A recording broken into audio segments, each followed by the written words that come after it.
Buenos días a todas, a todos, a todes. Desde la UAM Iztapalapa también les saludamos junto con la UDUAL.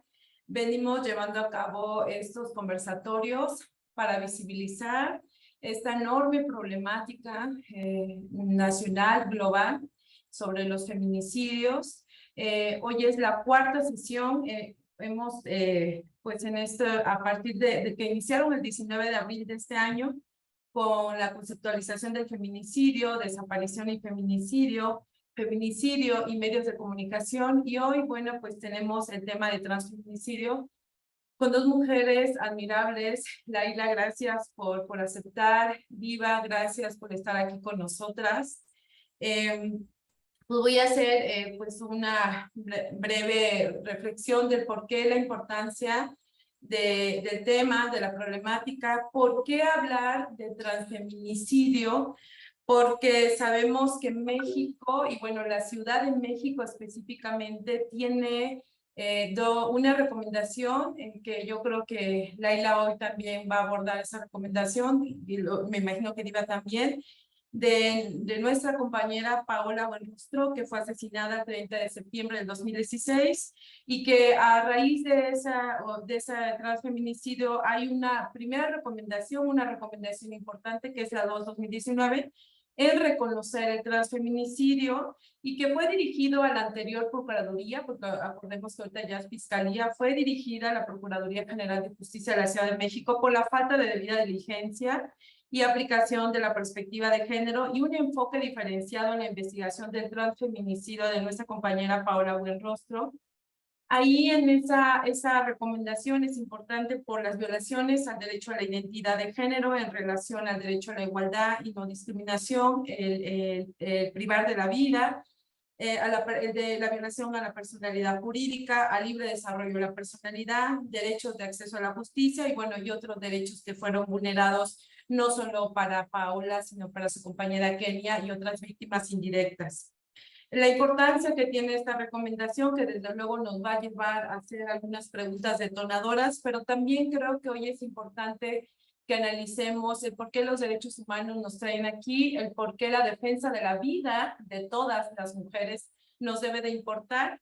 Y pues bueno, también, como decimos por ahí, ya lo dijo la Corte Interamericana en la sentencia de marzo del 2021, el caso Vicky Hernández y otras contra Honduras, ¿no?, que es una sentencia también de importancia para todos los países que han firmado esta convención para prevenir, sancionar y erradicar la violencia contra las mujeres.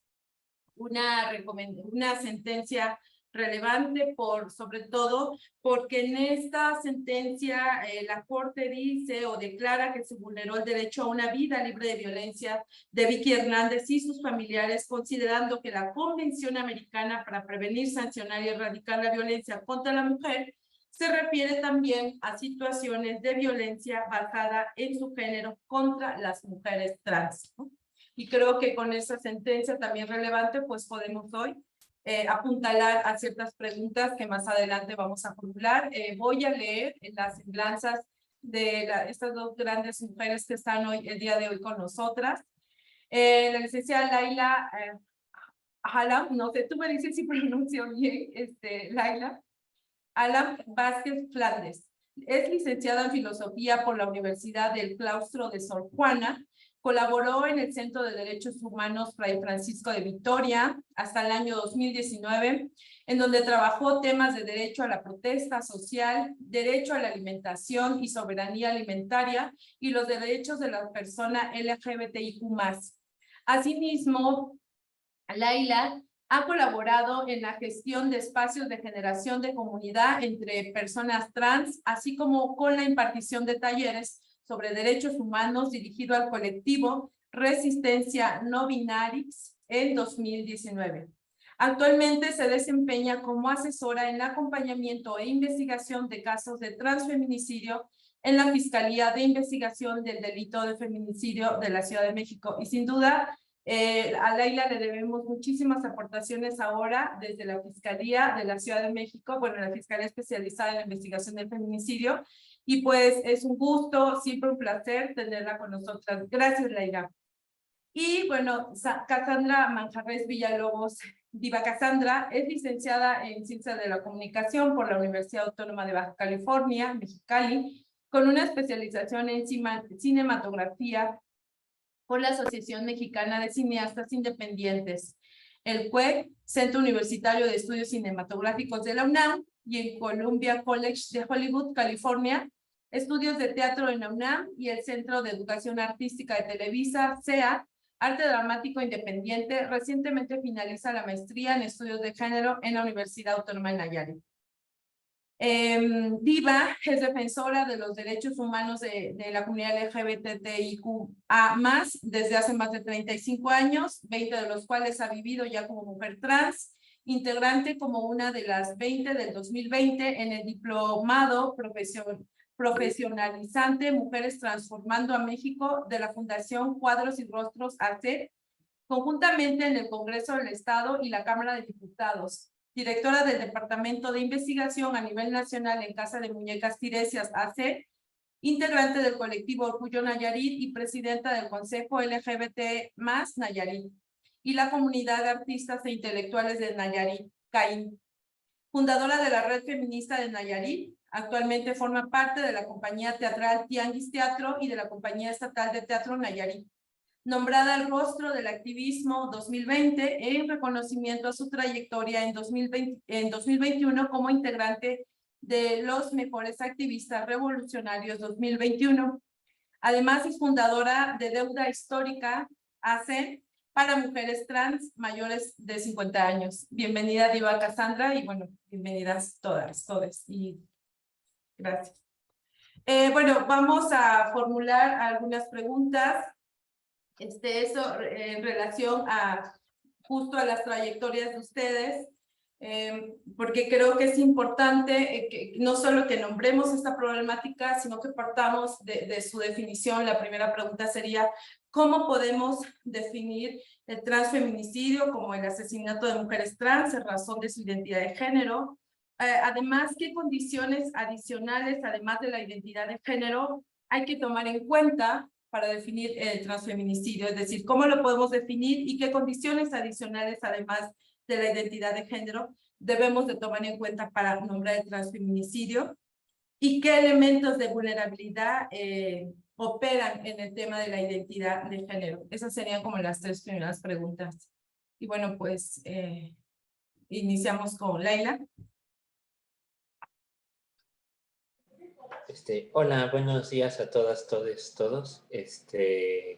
Bueno, gracias por la invitación a Socorro, a Yelitza y a las compañeras que han estado gestionando esto, bueno, este evento, bueno, esta serie de eventos. Y bueno, pues y nada más aclarando un poco la cuestión de mi nombre, el segundo nombre se pronuncia Ahlam, entonces yo sé que nadie, sí, por eso casi nunca lo saco, porque es difícil de pronunciar y de leer, y etcétera, ¿no?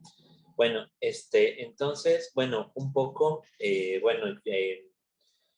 pues a mí sí, me gustaría un poco respondiendo ya a las preguntas, pues sí, un poco, pues hablar de tomar como pretexto la definición que da, justamente, ¿no? Mencionaba la recomendación 02-2019, ¿no? De la Comisión de Derechos Humanos de la Ciudad de México, donde justo habla, pues sí, donde se da un primer término, al menos a nivel institucional en la Ciudad de México, para hablar de este tema, porque, bueno, desgraciadamente, pues el tema del transfeminicidio no ha sido legalmente tipificado, ¿no? Lo cual, pues sí resulta un poco problemático, ¿no? Justo a raíz de, pues de este tema que se está trabajando dentro de la Fiscalía de Feminicidios de la Ciudad de México, pero no, pues nos ha servido, ¿no? Justo como una categoría de análisis, ¿no? Porque ya se ha trabajado el tema, otras compañeras, etc., y porque también pues está a este nivel de una recomendación, ¿no? Por lo tanto, pues digamos, aunque todavía no hay como este reconocimiento a nivel jurídico del tema, pues ya hay una primera definición con la cual podemos empezar a trabajar independientemente del tema del tipo penal. Y justo en el sentido de ayudarnos a ver, pues, cómo, digamos, cómo funciona, pues, la violencia o que podemos llamar transfeminicida en este caso, ¿no? Con base, de nuevo, en lo que han trabajado otras compañeras y con base en lo que ya se ha dicho sobre el tema de feminicidio como tal, ¿no? Que justamente, pues abreva mucho de esto que ya se ha construido a nivel jurídico, teórico, etcétera, ¿no? Entonces, bueno, pues en este sentido, ¿no? Un poco recordar la definición que está en la recomendación, o al menos la primera parte de esta definición, ¿no? No sé, un poco pensaba dividir esta definición en tres partes para tal vez empezar a problematizar y responder estas preguntas, ¿no? Y bueno, justamente la Comisión de Derechos Humanos de la Ciudad de México define al transfeminicidio como la intersección entre feminicidio y transgénero, así literalmente dice la recomendación, ¿no? Y también como el término usado para describir el asesinato de mujeres trans en una intersección de violencias transfoba y misógina, en donde no admite que los roles, expresiones e identidades de género se distancien de la norma asignada al nacer y de la expectativa impuesta.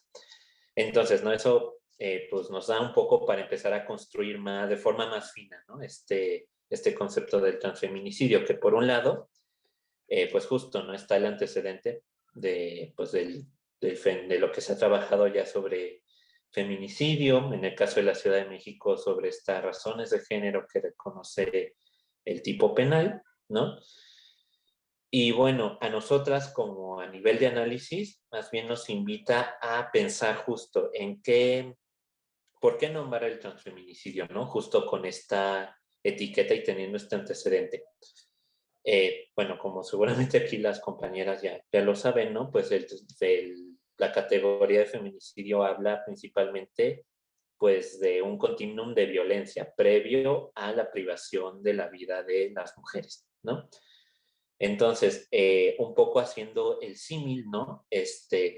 Justo a que en el trabajo, ¿no? A la hora de analizar el transfeminicidio, sería en ese mismo tenor, en el tenor de examinar cuáles son las condiciones de violencia particulares a las que nos vemos expuestas, las mujeres trans, que propician o favorecen o nos ponen en una situación vulnerable hasta terminar en la privación de la vida, ¿no? Y justo un poco, pues la tarea pues, que hemos hecho pues aquí en la Fiscalía para pues, este análisis, para la propuesta de tipo penal, para también examinar las propuestas de tipo penal que ya existen, ¿no?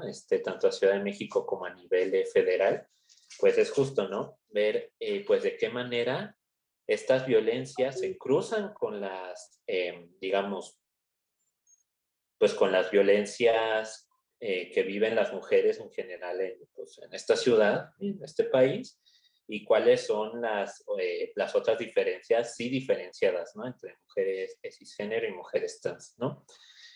Entonces, bueno, un poco pues con el trabajo que hemos hecho pues desde acá, ¿no? En la Fiscalía, que bueno, justamente, bueno, eh, digamos, una de las primeras labores que se hizo cuando la maestra Sayuri tomó pues, el cargo fue justo pues sí, el hacer este análisis, el examinar, bueno, cuál es la situación, digamos, que tenemos de conocimiento de la Fiscalía respecto a muertes violentas de mujeres trans, ¿no?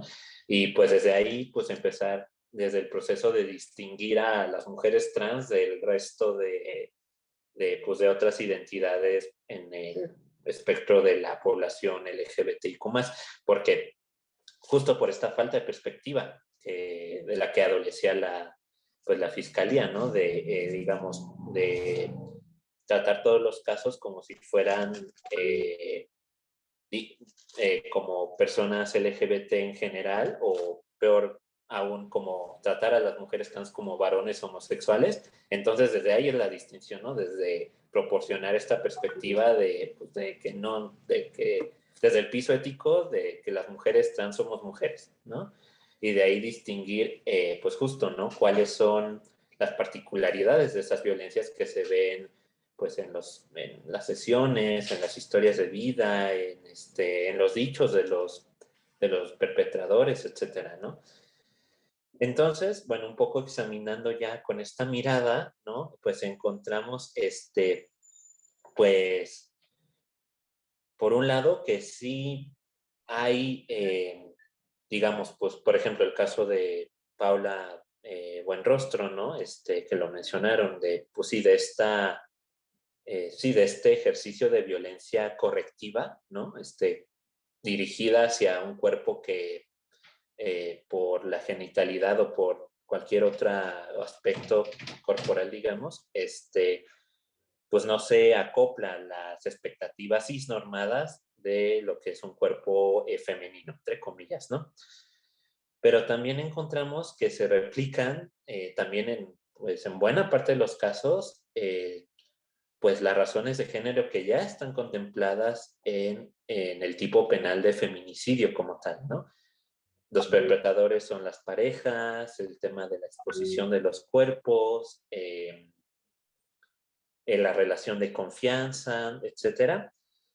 Y que justo nosotras nos pone a pensar, bueno, o nos da, digamos, nos inscribe en la discusión que nos han expresado varias compañeras, ¿no?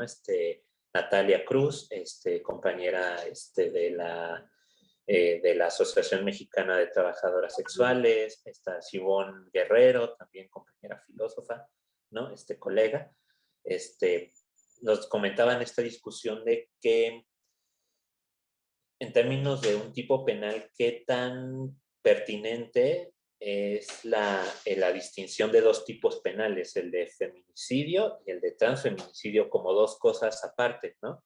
Cuando nos decían, es que un problema de distinguir dos tipos penales distintos es el tema de, bueno, entonces que las mujeres trans somos otra cosa aparte de mujeres, cuando nuestro principio ético es y reconocernos dentro de nuestra identidad de género, ¿no? Sí, pues así, ¿no? Todas somos mujeres y se acabó.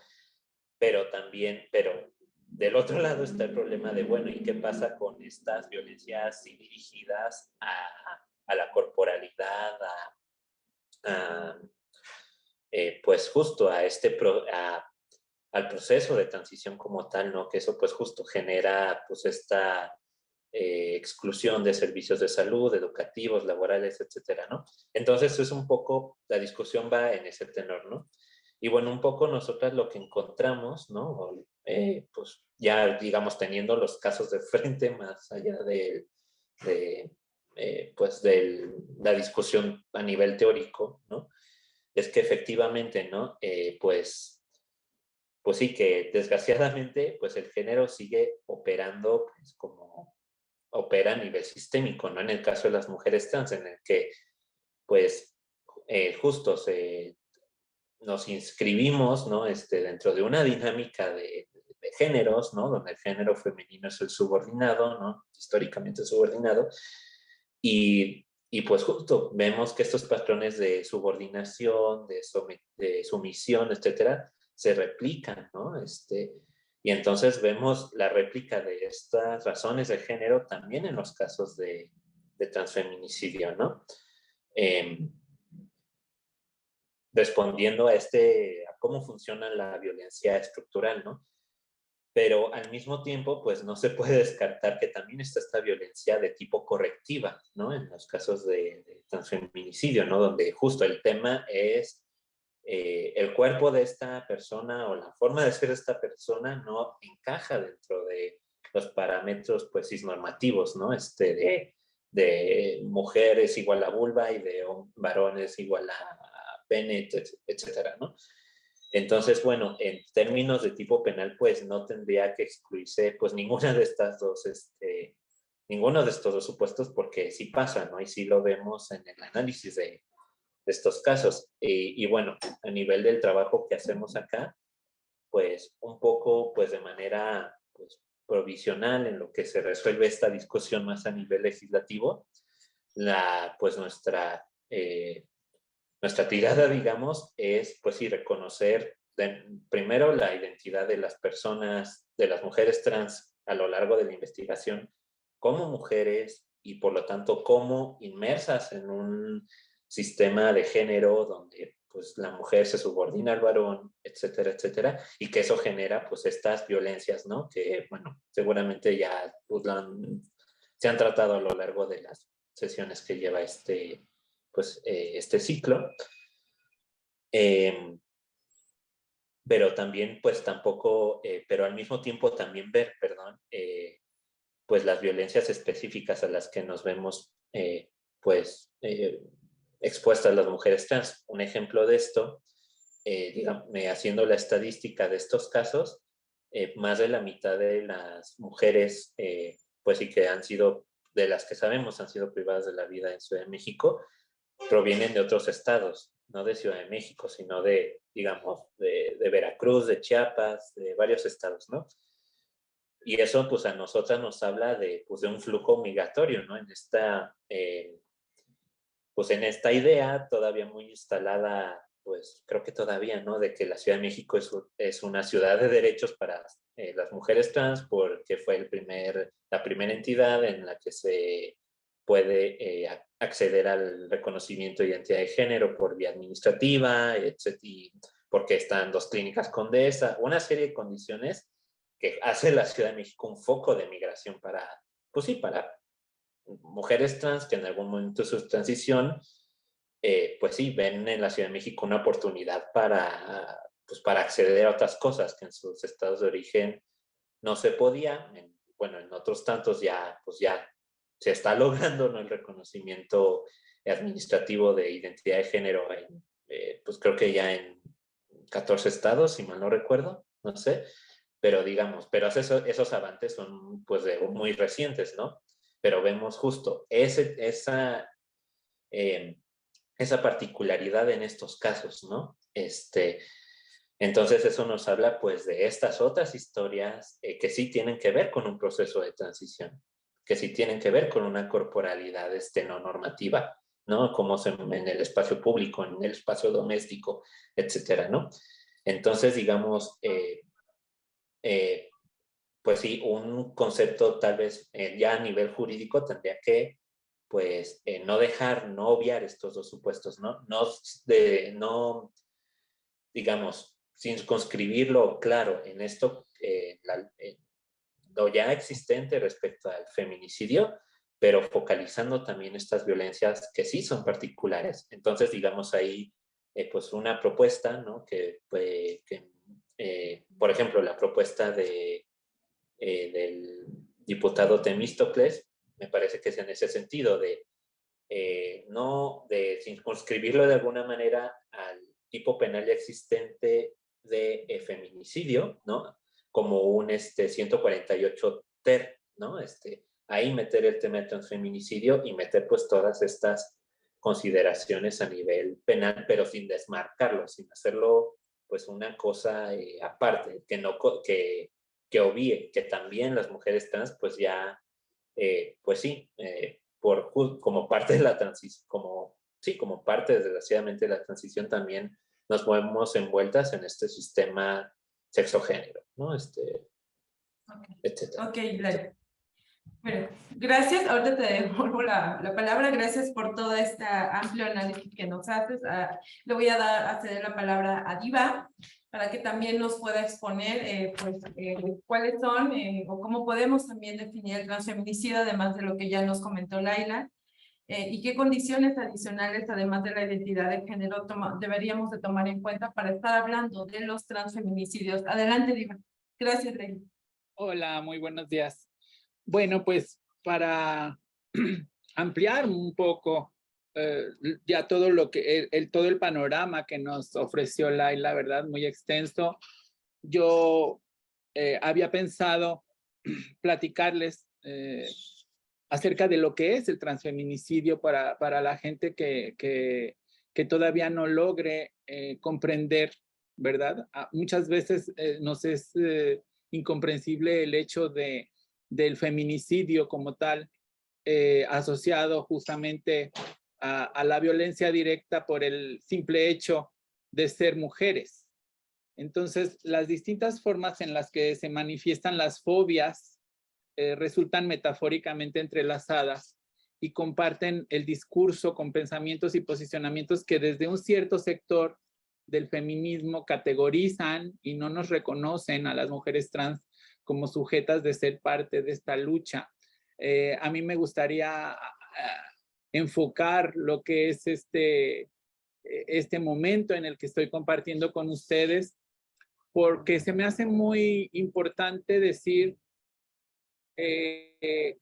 señalar el momento en el que dentro de la lucha se fomenta esa segregación, esa separación por la que las mujeres tanto hemos pugnado desde el feminismo y que también nos arropa y nos hace ser agentes de ser feministas. Esto que nos comentaba Laila de que estamos de repente sumidas en un saco, metidas en el saco de hombres que tienen sexo con hombres, ocasiona sesgos inevitables en las investigaciones, en las estadísticas, en los censos y en todo.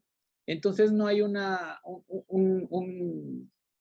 número real de asesinatos a mujeres trans. No hay una focalización justamente porque también los medios masivos de repente nos remiten a ser hombres vestidos de mujer y eso no es así. Entonces, me gustaría mucho recalcar que es ahí donde la violencia de género resalta la invisibilidad con la que la población trans ha sido anulada, no nada más en el movimiento feminista, sino también en el terreno de las estadísticas y los resultados de una necropolítica que arrojan a diario cifras alarmantes y que, como les decía, son solo aproximaciones por esos sesgos preocupantes que les comento y que al saber y al conocer o a intuir la realidad, pues son estremecedores porque son estratosféricos. Analizar la operación de estos dispositivos y esos mecanismos desde la visión analítica de una mujer trans, o sea, proviniendo de nuestras voces en este momento, escuchando ustedes a Laila y a una servidora, pues eso le imprime un toque mucho más desgarrador, ¿no? Porque nosotras estamos hablando desde nuestra propia condición, desde nuestra identidad. Y eso es reclamar esos derechos con respecto a esa separación que nos divide pero que también nos hermana con respecto a la transfobia y la misoginia, ¿no?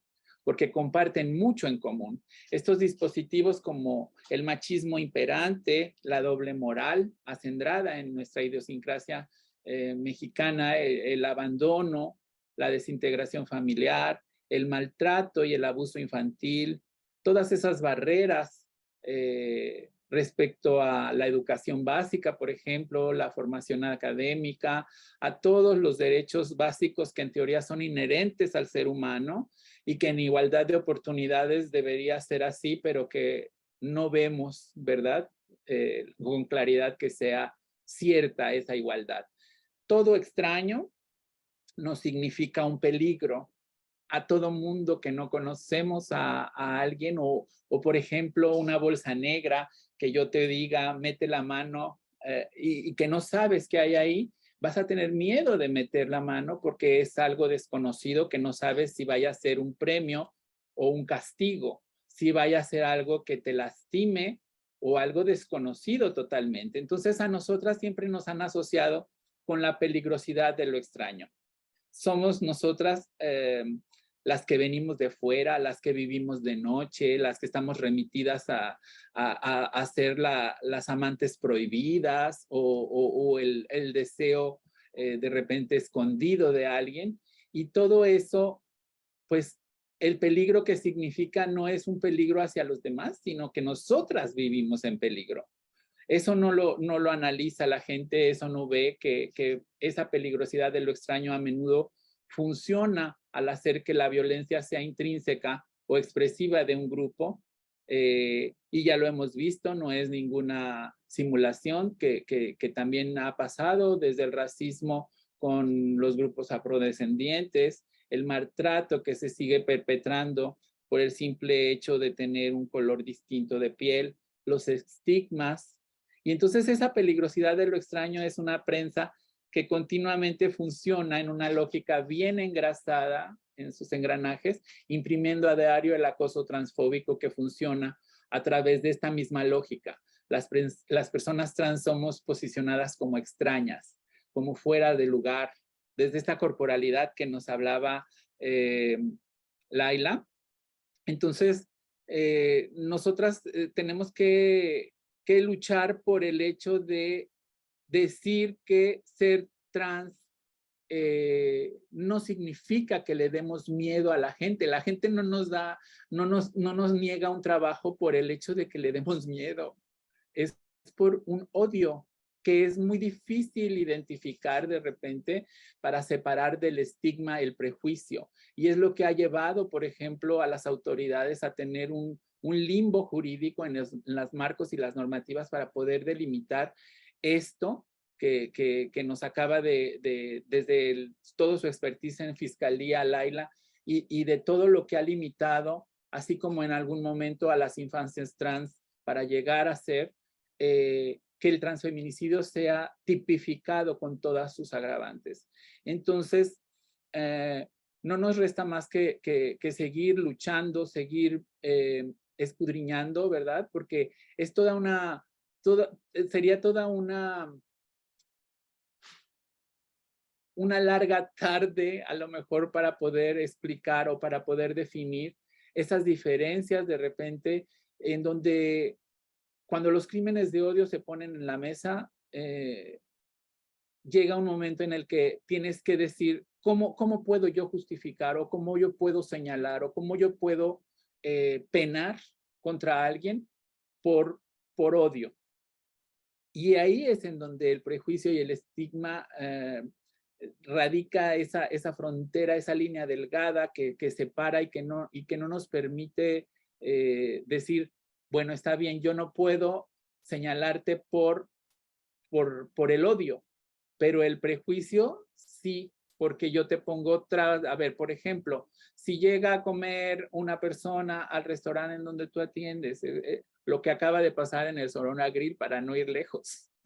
Entonces, estas cuestiones que operan también como dispositivos, también el racismo y el clasismo, que desde la interseccionalidad que nos repercute, porque justamente a las mujeres las matan por razón de género, por la misoginia, pero a nosotras nos matan por odio.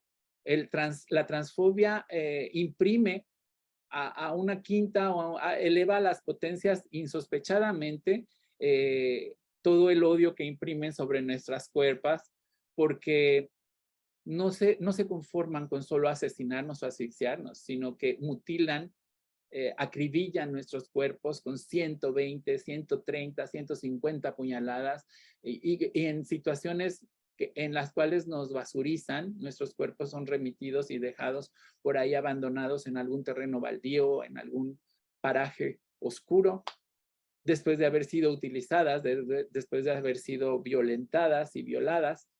Entonces, esa es la diferencia de estos cuerpos considerados forasteros como invasoras dentro de este juego de las relaciones del poder y la exclusión. Y me gustaría pues haber dado un pasaje, un panorama un poco más aterrizado de todo esto como para poder entender y que descubramos pues que los orígenes del sistema sexo-género dominante, que a través de mecanismos políticos, sociales y religiosos motivan socialmente una jerarquización de roles de género que dividen e impiden la libertad de ser, ¿verdad? Desde la división del trabajo, por ejemplo, o contraponiendo diferencias y semejanzas en una deconstrucción que como mujeres diversas percibimos como una amenaza constante y como la principal limitante que nos impone todo un sistema heteropatriarcal y binarista. Tristemente, debemos aceptar que los feminismos en su gran totalidad han sido incapaces de erradicar las violencias misóginas y con ello en ocasiones han abandonado ideas que por razones políticas o circunstancias contextuales en su momento no pudieron incidir para cambiar esas violencias. Entonces, visibilizar las distintas formas de violencia y discriminación hacia nosotras, las mujeres trans, resulta fundamental.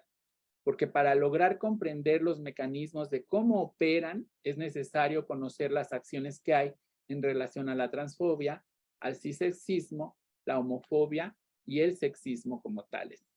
Porque la transfobia es justamente el odio o la aversión a la identidad de género que se atreve a transgredir desafiando a la norma y se desvía de todos los convencionalismos sociales. Es entonces cuando nosotras las mujeres diversas multiplicamos los riesgos de ser mujeres.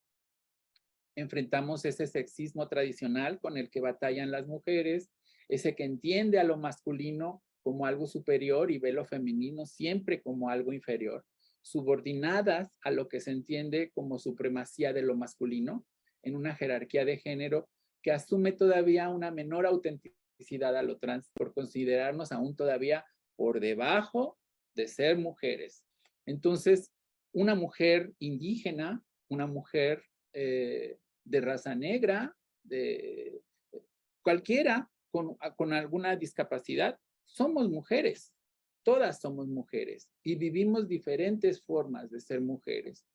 Y ese sexismo habitual que enfrentamos todas, desde esa superioridad que les comentaba, somos vistas también como una amenaza a la masculinidad, ¿no? Ya lo hemos visto a raíz de toda la historia, de nuestra historia y del feminismo, de cómo en un tiempo, por ser consideradas sensuales, por ser consideradas sabias, por ser peligrosas a la masculinidad, éramos remitidas al cadalso, a la hoguera, ¿verdad?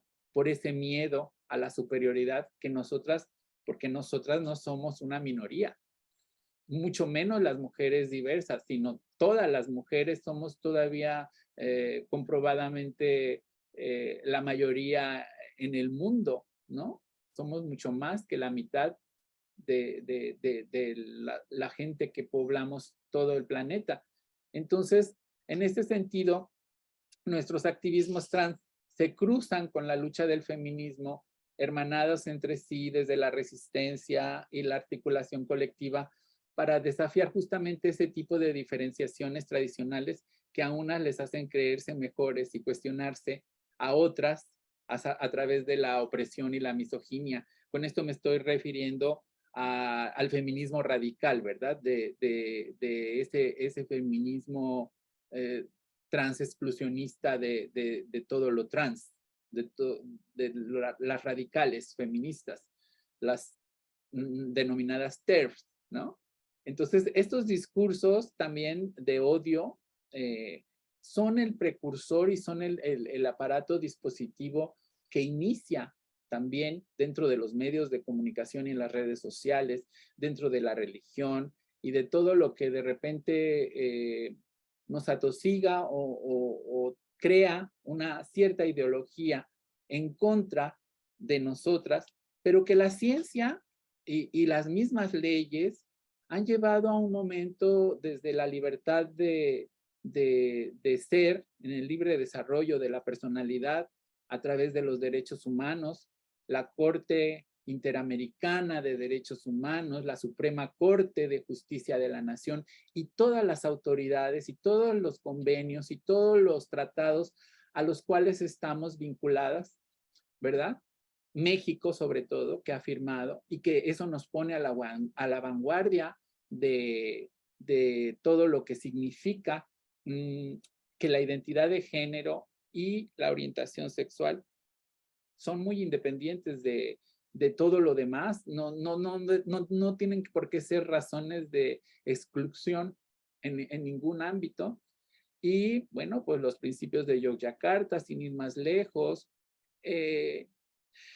Marcela Lagarde me viene a la cabeza porque equipara esa violencia representada como sistema opresor del Estado de Derecho a la violencia sin límite. Por ejemplo, los secuestros, las desapariciones forzadas de niñas y mujeres para trata y un conjunto de crímenes de lesa humanidad que representan una fractura y un colapso institucional que favorece la impunidad y los crímenes sin castigo. Vivimos cautivas de estar a la zozobra porque ninguna tenemos la vida asegurada, ninguna sabemos si al salir de casa vamos a regresar, y mucho más nosotras, si a lo que somos remitidas es al trabajo sexual y a las zonas marginales, ¿verdad? Porque no nos dan trabajo por esa cuestión que les decía, no es que no me dé trabajo porque le di miedo, simplemente no me quiere dar trabajo porque soy una persona que le parezco distinta y yo puedo representar cualquier desafío laboral, puedo llevarlo a cabo sin tener que ver con quién me apuesto, ¿no? O por quién siento deseo. Entonces, a lo que decía Marcela Lagarde, dice, el feminicidio, aparte de ser cometido por un hombre, encima es secundado por el aparato opresor. O sea, se convierte también en un crimen de Estado, porque también la omisión de todas estas cuestiones que fueron los dispositivos para poder llegar a lo que logró Kenia Cuevas a lo largo de este proceso, ¿verdad? En donde ya se logró esta recomendación, la 02-2019, pero que aún nos sigue dejando ese mal sabor de boca de decir, está bien, es un triunfo de repente que nos den una disculpa pública por la deuda histórica que exista contra nosotras, porque fuimos vejadas en un tiempo oscuro de tipo dictadura, ¿verdad? Cuando vivimos todas esas cuestiones, justamente lo que es el precedente de deuda histórica hace de la asociación que estamos emprendiendo las mujeres mayores de 50 años, que vivimos la represión policial, que vivimos la violencia de ser asesinadas, ¿verdad? Varias eran nada más, como les dije, basurizadas, amanecían por ahí en algún río, en algún canal o en alguna carretera. Y lo seguimos viendo, eso no es cosa del ayer, pero lo seguimos viendo en menor grado. Sin embargo, estamos hablando de mujeres de los 60s, de los 70s, que aparte de todo, vivían no esta libertad, estos derechos que ahora gozamos gracias a todas ellas, ¿verdad?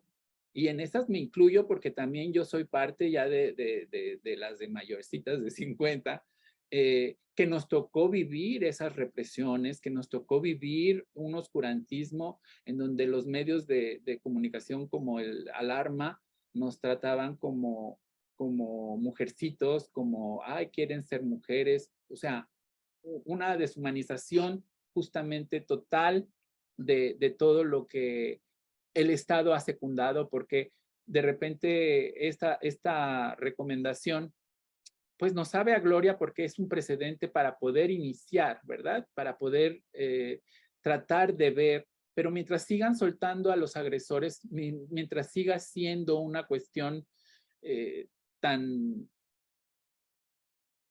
no sé cómo llamarla, pero para mí es preocupante el hecho de ver, por ejemplo, alguna serie que han hecho sobre las madres que buscan a los asesinos de sus hijas y luego son acribilladas también y son dejados libres los asesinos en su cara, aún teniendo todas las pruebas y aún siendo tú la investigadora, aún habiendo sido tú quien haya perseguido al asesino hasta dar con él y obligar a las autoridades a que lo remitan y de repente que los jueces dictaminen que es una persona que no reúne los elementos necesarios para poderle indiciar. Eso es preocupantísimo y para mí esta disculpa pública yo les pongo aquí sobre la mesa. ¿Cuánto vale tu vida? Pon un cheque en blanco en donde tú escribas cuánto vale tu vida para poder quitártela. O cuánto vale tu estabilidad emocional o tu tu libre desarrollo en lo sucesivo, porque te matan, te dejan muerta en vida. Haber activado un gatillo en donde se le trabó y no te pudo matar el asesino de tu compañera de trabajo sexual, te deja marcada de por vida. Y no vale 50,000 pesos. Y es lo que le dieron a Kenia Cuevas como compensación de esta disculpa pública. Sin embargo, pues es preocupante para nosotras estar viendo cuestiones así en donde pues todo se vuelve una simulación. No sé, yo no me atrevería a ser más agria, porque tenemos aquí a la compañera Laila que ya por lo menos tiene un pie metido dentro de la fiscalía, tiene autoridad y tiene una visión periférica de todo lo que ocurre, ¿verdad? Pero que para mí, pues es preocupante, sigue siendo realmente preocupante porque no hay estadísticas fehacientes, no hay una cuestión que, más bien lo que quisiera es que ya no existan, que ya no existiera, que tuviéramos que contar o separar y decir, ay, es que tiene que ser contada como mujer, mire, porque aunque andaba en minifalda usted, o aunque no tuviera su INE como mujer, o sea, ya sabemos que la expresión de género va muy de acuerdo de repente con la orientación y con la identidad, pero muchas veces no es así, o muchas veces ninguna de nosotras o alguna de nosotras ha tenido miedo de acercarse a las autoridades para realizar un trámite porque sabemos cuál es la respuesta, ¿no? Hay muchas veces que han mandado a las chicas a desmaquillarse para tomarse las fotos para su credencial de lector, o que no van peinadas como deberían de ser. O sea, una cuestión arcaica totalmente. Pero sin embargo, bueno, debemos aplaudir también todas los avances, ¿verdad? Porque el acto de disculpa pública a mi compañera Kenia por el asesinato de Paola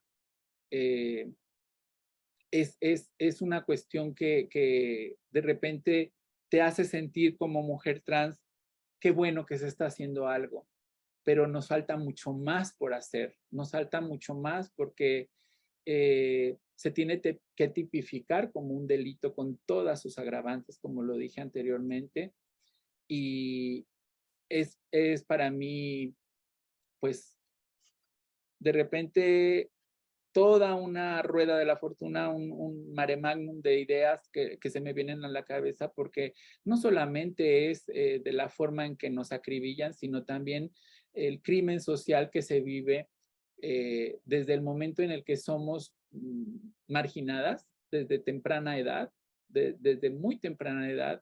Muchas veces somos expulsadas de la familia por ser diferentes, o desde el desconocimiento que haya de todos estos temas, nosotras decidimos huir. Y esto nos expone a un mundo justamente de carencias, porque necesitamos también alimentarnos y sobrevivir, y de esta forma, pues obviamente nos exponemos al trabajo sexual, a llegar a situaciones extremas que nos limitan y que nos hacen tener poco acceso a nuestros derechos básicos elementales. Entonces, imaginen que somos como esperanza de vida en Latinoamérica llegar a los 35 años. Por eso para nosotras haber ya sobrepasado los 50 es un gran logro. Somos sobrevivientes. La cuestión de este crimen social que les decía que muchas veces lleva a varias al suicidio, ¿verdad?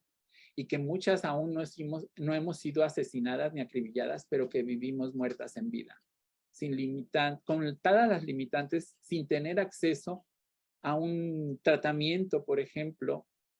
Vivimos también procesos muy difíciles de moldeantes, porque hemos querido transicionar y ser o estar más perfectas en el menor tiempo posible y al menor costo, y nos infiltramos aceites y biopolímeros muy, muy nocivos para nuestra salud, que también son un crimen en el cual nos vemos envueltas y que ha cobrado muchas vidas, y es otra realidad de nosotras, del mundo trans, con tal de feminizar nuestros cuerpos para estar deseables, ¿verdad?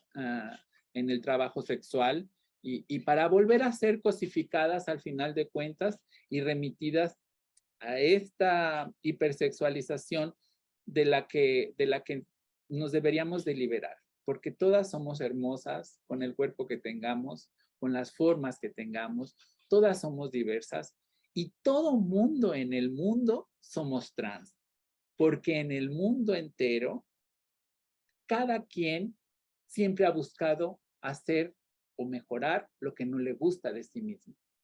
Entonces, si yo, ahora te decían a ti, Socorro, qué bonito te queda ese tipo de cabello, tú buscaste la forma, el color, le dijiste al estilista, quiero esto, porque tú querías verte así. Y si antes eras china, si antes tu cabello era negro, o sea, todas cambiamos y eso es transicionar.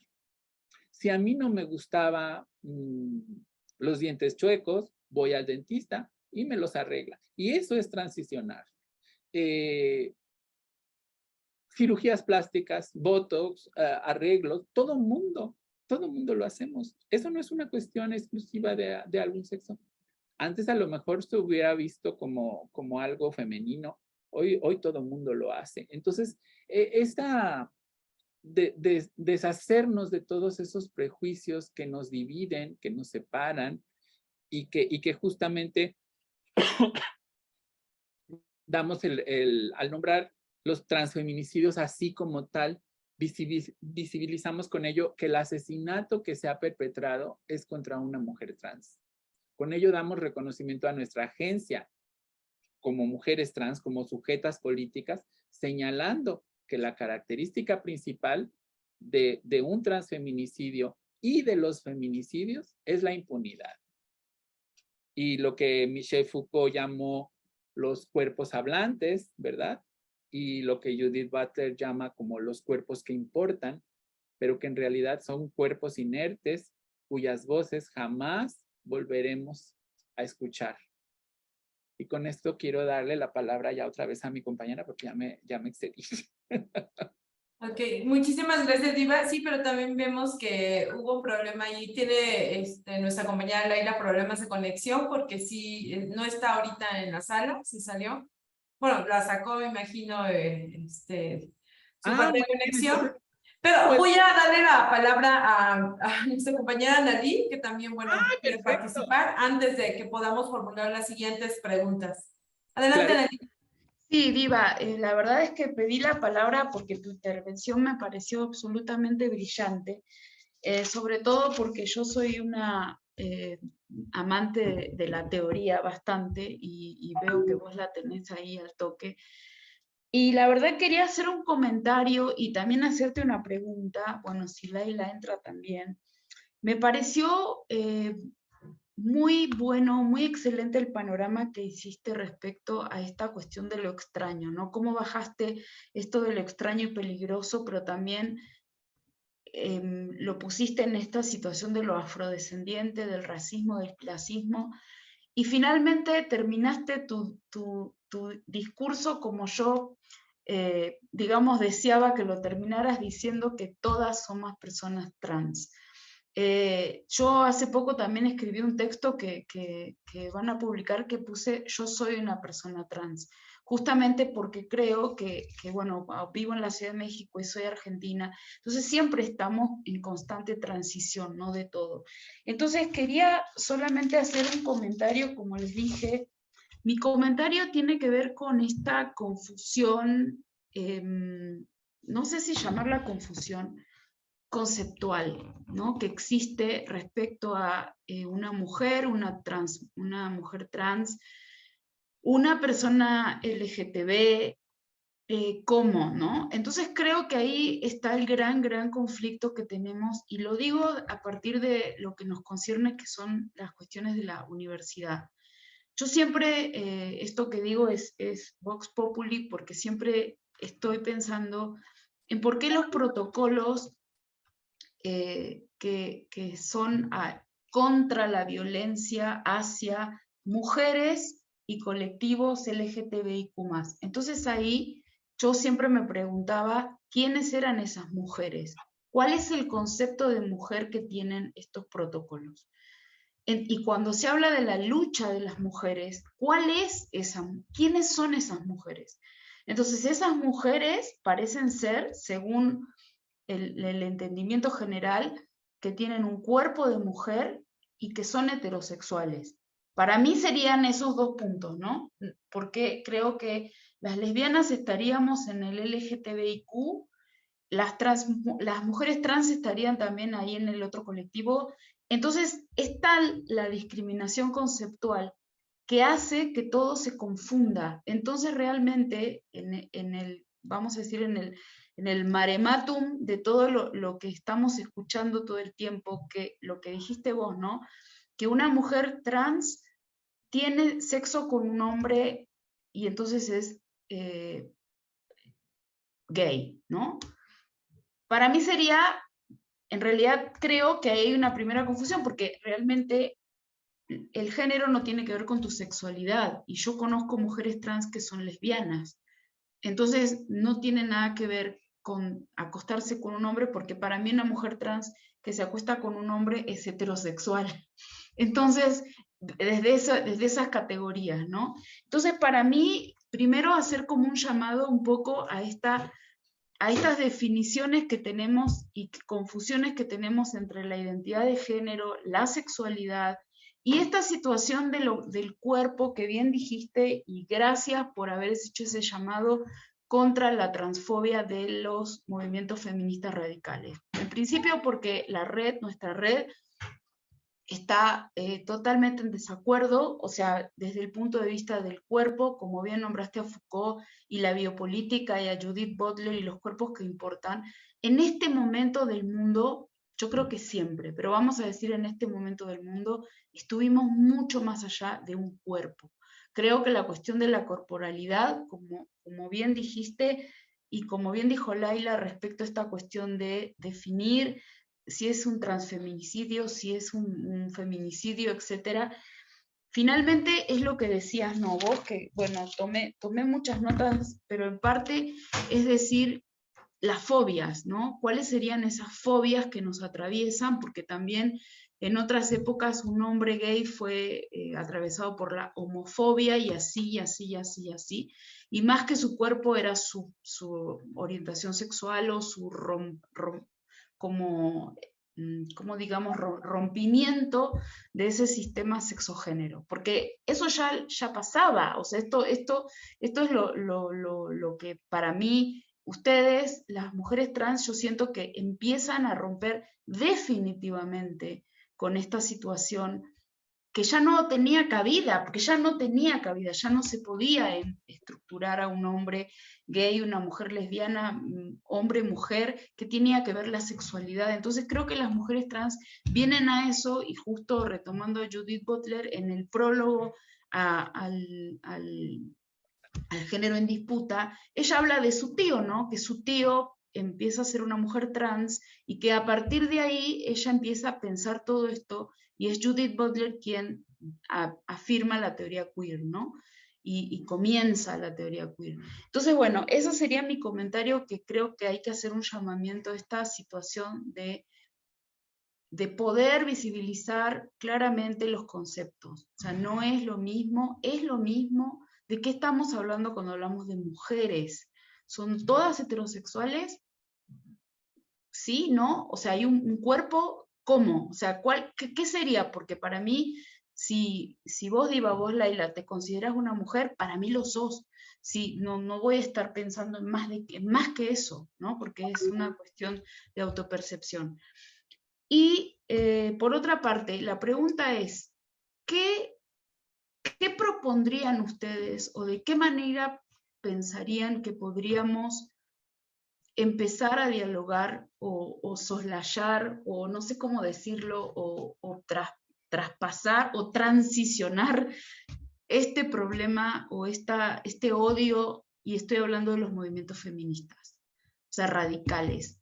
¿Cuál sería la propuesta? ¿Desde qué punto de vista podríamos retomar la lucha? Porque para mí todo tiene que ver con los derechos humanos, todas somos personas, y el feminismo radical para mí no es feminismo directamente, porque el feminismo en su origen fue por la igualdad, no fue por la segregación, por la fragmentación, ni por la violencia.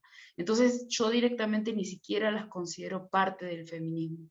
Entonces ahí viene mi pregunta, ¿qué propondrían? Porque lo que vos nombraste, Diva, es algo que está pasando hoy. El año pasado, nosotras, Soco, Yelitza, Ceci, tuvimos que hacer todo un camino con esa cuestión de la transfobia, porque nos atacaron bastante, y entonces ahí está el punto de decir qué podríamos hacer, ¿no? Porque también mencionarlo, sí, ya lo sabemos, o sea, estamos en desacuerdo, estamos en una vereda y ustedes en otra. ¿Nos separamos absolutamente o existe alguna especie de propuesta de lazo? O porque quizás no todas van a decir no, ¿no? Quizás algunas mujeres feministas radicales van a decir, ¿saben qué? Yo sí creo que estoy con ustedes, ¿no? Porque a veces los movimientos radicales son tan radicales que ni siquiera se puede salir, aunque tengamos pensamientos distintos, ¿no? Eso ya lo sabemos. O sea, en la misma comunidad LGTBIQ+, hay una violencia extrema que si vos no respondés a ciertos parámetros o caracteres o características, también te sacan, ¿no? De la misma comunidad. Entonces creo que ahí está la cuestión de ver cuál sería esta propuesta. Esa es mi pregunta. Una pregunta. Claro. Bueno, pues es inconcebible que se usen espacios feministas y en su nombre atentar contra los derechos de la ciudadanía trans tan elementales como el acceso a algún sanitario, por ejemplo, a vestidores o espacios diseñados a la seguridad de las mujeres, como zonas especiales en transportes públicos, entre otros, generando un odio y cosificando, como dije anteriormente, nuestras anatomías y nuestra genitalidad, llevando el discurso del patriarcado freudiano muy por encima de las teorías feministas, por ejemplo, de Simone de Beauvoir. Los feminismos transexcluyentes no son nada nuevos. Sus primeras manifestaciones datan de los primeros años de los 70s y surgen con estas dos vertientes, los feminismos radicales y los feminismos de la diferencia, con Kate Millett y Shulamit Firestone, respectivamente. En la segunda ola del feminismo imprimen en el imaginario una sociedad conformada a partir del sexo, como un supuesto hecho biológico indiscutible. Son pensamientos que, si bien anteceden a lo que conocemos como interseccionalidad, que nos lo viene a proporcionar Kimberly Crenshaw, muestran una marcada aversión hacia esta perspectiva. Kate Millett misma lo afirmó al referirse a que las mujeres biológicamente podían estar en ventaja de mayores privilegios y menos oprimidas que los hombres, pero solo aparentemente, porque en el fondo toda adscripción de clase de una mujer responde a su relación con los varones. El estatus les será conferido por ellos. Históricamente la subordinación y la opresión han sido fehacientes, y de esta idea es que nace el feminismo radical, y se alimenta de la idea de que estamos conformadas en ese tipo de sociedades de castas sexuales fundadas sobre un hecho biológico aparente. Y 10 años después, ya en los 80s, otra filósofa feminista que es nuestra máxima de Fausto Lamont y mía, Donna Haraway, desde la academia manifiesta que el sexo no es un hecho biológico estable, ni contundente, ni comprendido de igual forma en todas las culturas. Le mando un beso a ese guapo que aparece detrás de Annalí. El feminismo de la diferencia tiene un pensamiento psicoanalítico heredado de Lacan, y si en el feminismo radical se apela a una biología, en el de la diferencia argumentan que hay una especie de estructura psicológica marcadamente distinta entre lo masculino y lo femenino. La cuestión que queda en el aire, porque ha vuelto el rechazo y ha tomado tanto auge lo TERF, es que aún así fue fácil dialogar con el Estado desde los feminismos más liberales, pero nunca se han logrado crear políticas institucionales que erradiquen la violencia y provoquen una ruptura con lo patriarcal.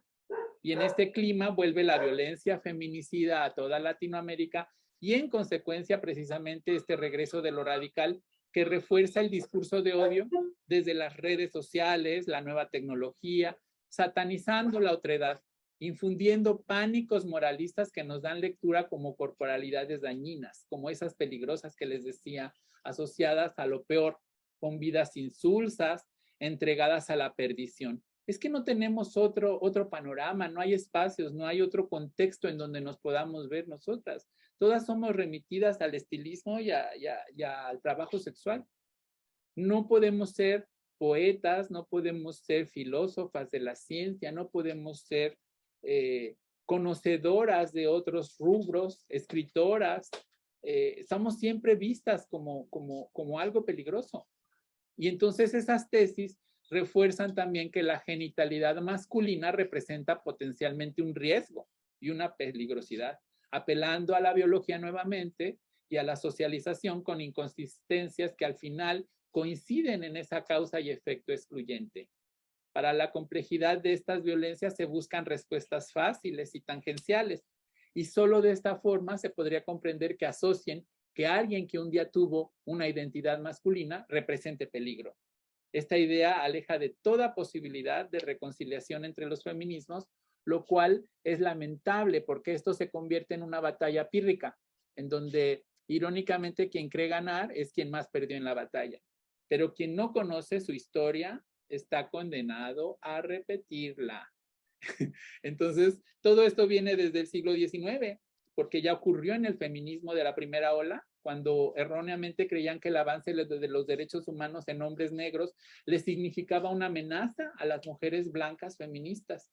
Y así los derechos se vieron en retroceso sin progresividad para la población negra, imprimiéndoles ese sello de peligrosidad social que ya sabemos y que sigue hasta la fecha, marcando tantas represiones en Estados Unidos sobre todo, y a través de alrededor de todo el mundo, porque vuelven después de 30 años esos pensamientos arcaicos de segregación a grupos ya marginalizados, en una revictimización por parte de los medios y las redes que dan pie a la violencia, a las represiones, a los crímenes raciales, al fracaso de políticas institucionales y la búsqueda de nuevas narrativas encaminadas a articular los nuevos feminismos. Por eso amamos tanto a Donna Haraway desde los nuevos feminismos materialistas, porque justamente el poner el conocimiento situado, ponerte a ti al frente desde tu subjetividad, frente a todo lo que ocurre en tu contexto,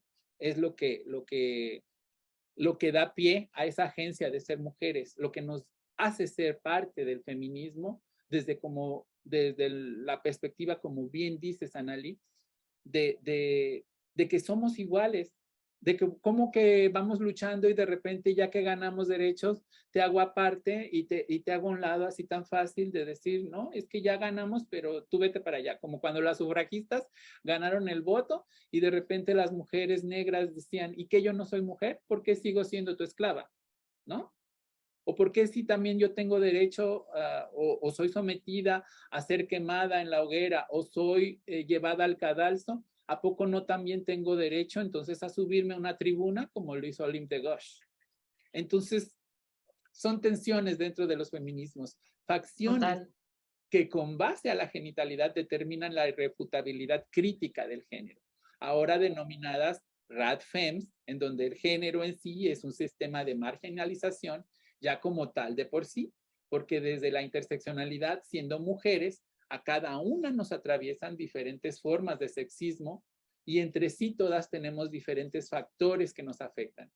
El sexismo desde la óptica que se ha visto y cómo repercute de diferente manera según el contexto de cada una, ¿verdad? Porque no es lo mismo ser una mujer de pueblos originarios viviendo en la ciudad, por ejemplo, o ser una mujer lesbiana, ¿verdad? O una mujer trans de pueblos originarios, o una mujer negra, lesbiana, Entonces, todas esas intersecciones que nos atraviesan a cada una en las diferentes formas de ser mujeres, nos resta posibilidades. Y es radical, le llamamos radical porque busca la raíz del por qué las mujeres hemos estado sumergidas en ese sistema patriarcal y sexista. Algunas teóricas, como bien mencionas, comienzan a centrar todo en la corporalidad y la capacidad de gestar y dar a luz, pero desde esa lógica asumen que alguien con pene les representa el riesgo, independientemente de su deconstrucción identitaria, pero no es que necesariamente una vulva pueda gestar. Hay muchas mujeres que de hecho no pueden o deciden no hacerlo. Entonces nos hermana más bien el hecho o la capacidad de decidir sobre nuestros cuerpos, ¿no? Porque también nosotras decidimos ponernos un par de implantes o decidimos ponernos un dispositivo. O sea, las mujeres y la violencia resistida sobre todo por las mujeres trans en el espacio territorial de trabajo sexual, desde donde siempre ha sido estoica nuestra forma de ponernos frente al mundo, y aunque esto sí represente realmente un peligro inminente de agresiones constantes y violaciones de derechos y abusos por parte de la policía y de los mismos clientes, es el único escenario posible de muchas para poder desde ese espacio representar una performatividad femenina y vivirnos mujeres. Y es muy triste, porque la gran mayoría somos expulsadas del seno familiar en un tiempo en que para nosotras... Diva, perdón, para continuar con el conversatorio, voy a interrumpirte para formular las siguientes preguntas. Claro. Me parece que hablar, bueno, es que yo me asumo radical en el sentido de que el feminismo es radical, quizá le puedo yo dar otra interpretación. El feminismo es radical en tanto que considera que todas las mujeres somos personas, ¿no? En ese sentido, yo sí me considero radical, y cuando digo todas las mujeres somos personas, estoy abarcando a toda la gama de mujeres, así como nos identificamos como mujeres, o sí, bueno, el término cis tampoco me parece muchísimo. Creo que sería pie como de otro foro, otro conversatorio para que podamos abarcar estas disyuntivas que todavía hay. En términos de hablar de feminismos, creo que me apunto como radical porque estoy pensando que todas las mujeres y que además los feminismos todos pues tratan de visibilizar todas las injusticias, las discriminaciones que nos atraviesan al cuerpo de las mujeres, todas las mujeres, ¿no? De manera que voy a regresar al tema de transfeminicidio. Y pues bueno, Laila puso esta categoría de análisis aquí a desmenuzar esta categoría de análisis que ya tenemos en la recomendación, en la propuesta que está ante el Congreso de la Ciudad de México.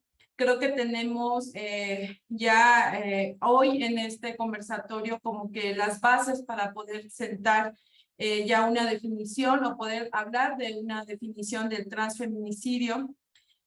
Ya también Diva nos puso sobre la mesa elementos como el tema del odio, como el tema del peligro constante, la vulnerabilidad permanente del hecho de ser mujer trans, ¿no? En un país como México, como un país también con alta misoginia, machismo, sexismo, además racista, capitalista, ¿no? Que creo que también eso sí importa.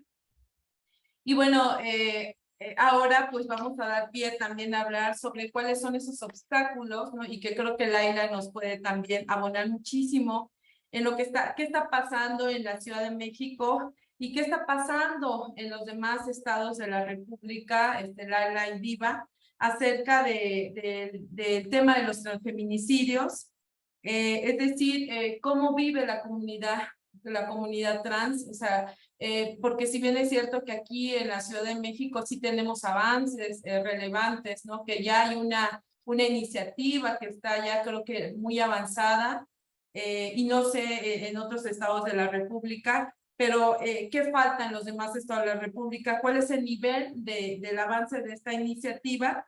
Y además, ¿qué va a pasar si se tipifica el transfeminicidio como tal? Seguirá a ello una redacción de protocolo especializado, o sea, requeriremos de otro protocolo, o también nos servirá de base y fundamento el protocolo que ya existe para la investigación de los delitos de feminicidio. Estas son dos preguntas no claves, pero también la última que sí me gustaría formularles a la par de estas preguntas, que de una vez las voy a poner sobre la mesa, y que bueno, las formula también nuestra compañera Ceci, es ¿cuáles son las reivindicaciones también de la comunidad trans? Creo que eso es importante y que puede ir enlazado con estas otras dos preguntas.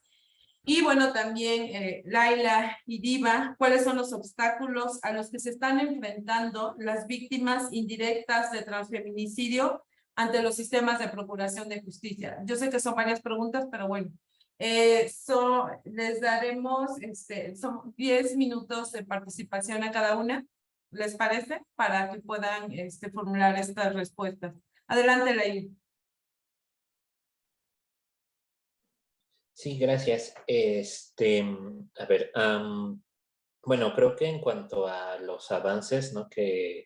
Bueno, más bien la situación, ¿no? Respecto al tema de transfeminicidio, bueno, pues, más, digamos, lo que hemos hecho justo a nivel Ciudad de México en la Fiscalía de Feminicidio, pues creo que es un esfuerzo que pues no hemos alcanzado a ver en cualquier otro estado, sinceramente, ¿no? Y justo creo que desde ahí empieza pues el desafío, ¿no? Como no solo pues tener digamos, por un lado, pues justo tener, pues aventarse a pues examinar este concepto a nivel justo, ¿no? A nivel de una investigación penal, a nivel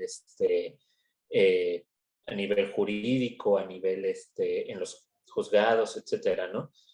Que bueno, justamente esa es una, pues sí, hasta el día de hoy una dificultad, ¿no? Porque, digamos,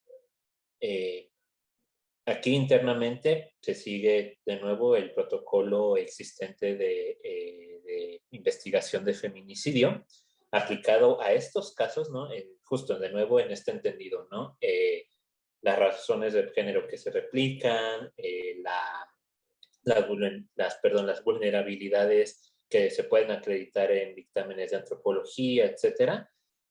Entonces, bueno, desde la Fiscalía eso se presenta ante un juez.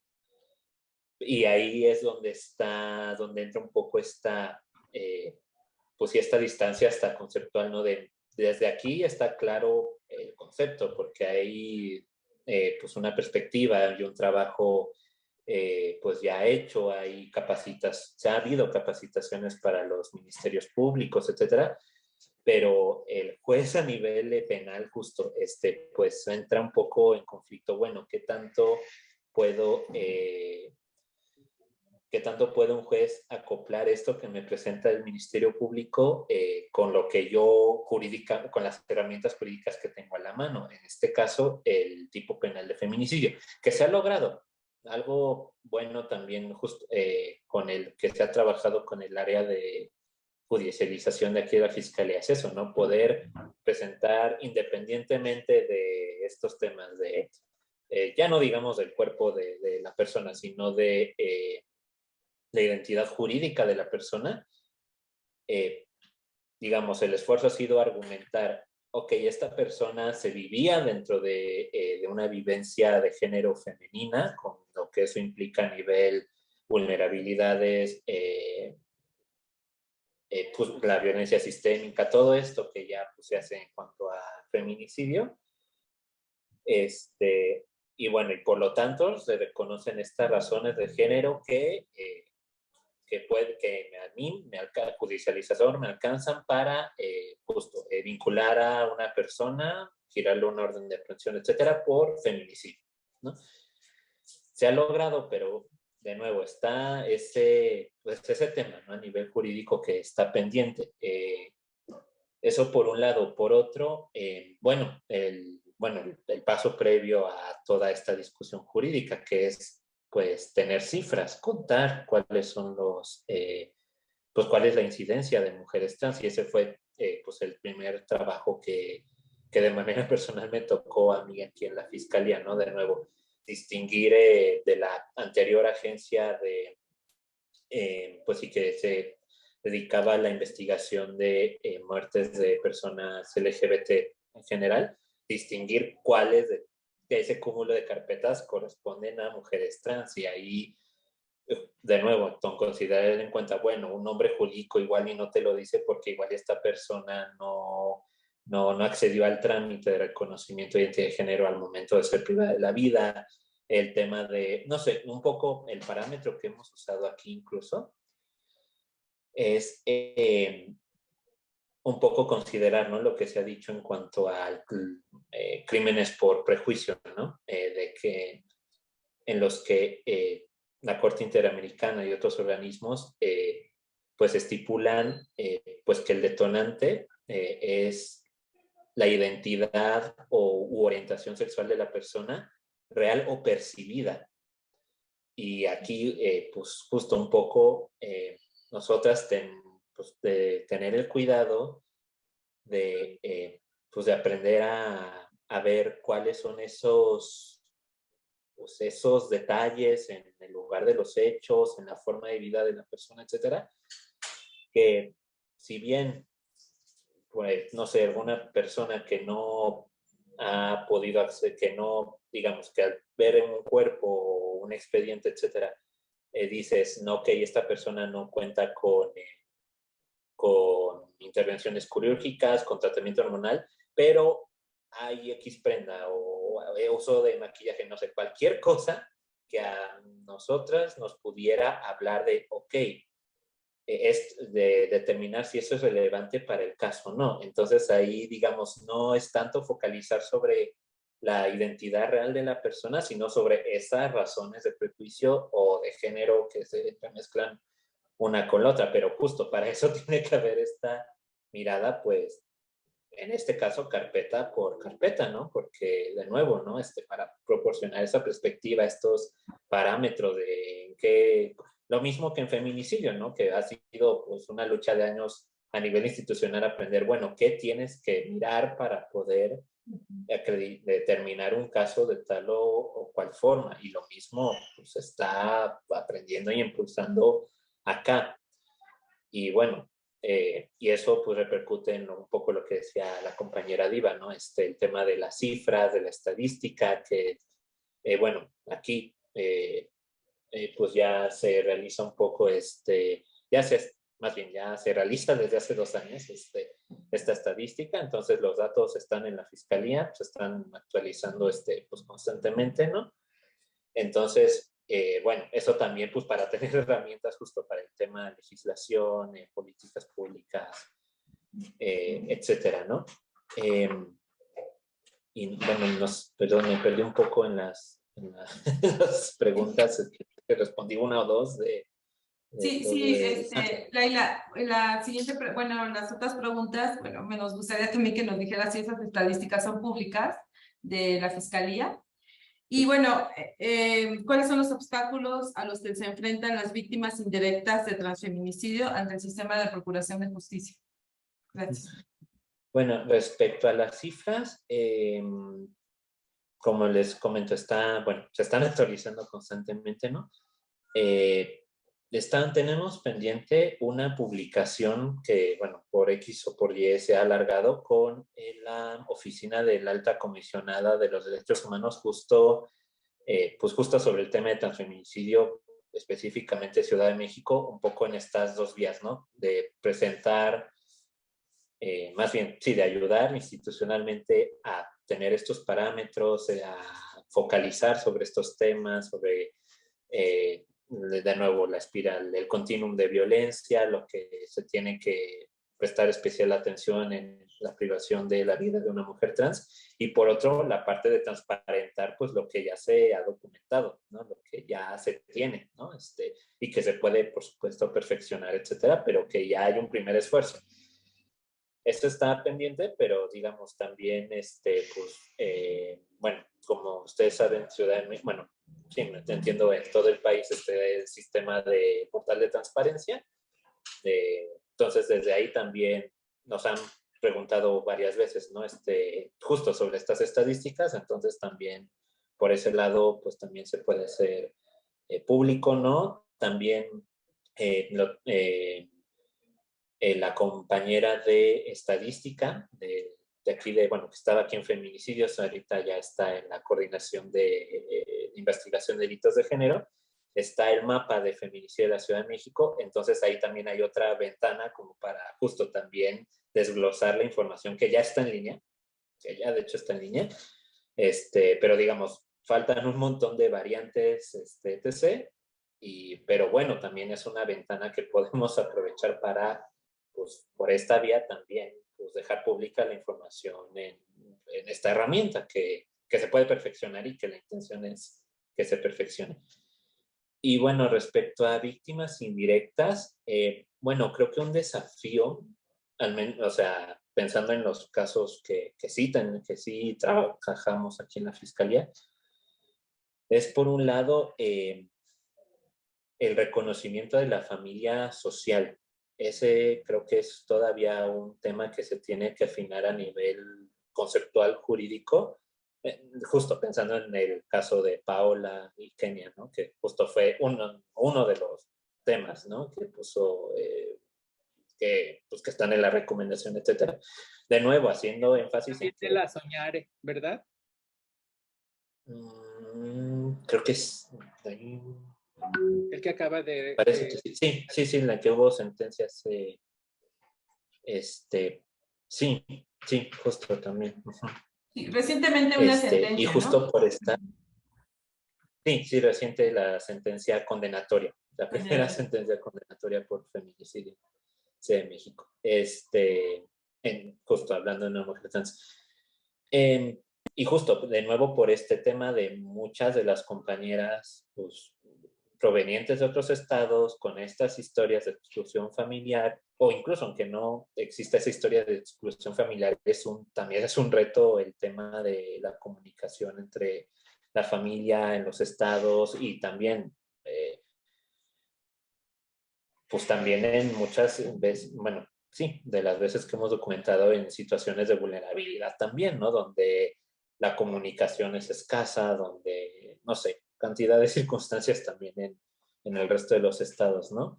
Entonces creo que ese sí es un reto todavía a definir,